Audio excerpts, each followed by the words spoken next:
bava mu gihugu ca Chad hamwe n'urundi umwe yaje ava muri Sudani ya ruguru. Hanyuma nk'uko musanzwe mubizi urwaruka rw'imbonerakure rumaze iminsi kugira ibikorwa binyuranye mu ntara zinyuranye.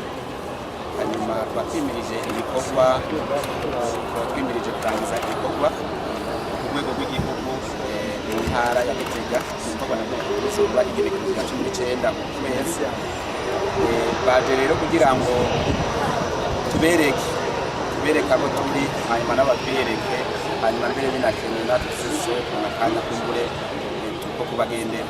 Kuko musanzwe mubizi urwaruka rwo Burundi bw'ubu kandi akaba ari rwo Burundi bw'ejo. Urwaruka rero rutegerezwa kwigishwa igihe cyose gukunda igihugu, gukunda akarere, mbere no gukunda Afurika.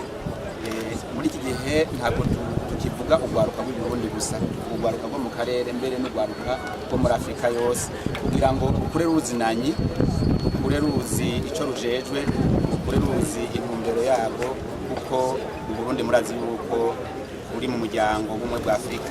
Naco gituma rero nabo twabazanye ngaho kugira ngo babe mu muryango, nk'uko bari muhira, ni nk'uko baje bisanga, ni nk'uko baje mu bavyeyi babo.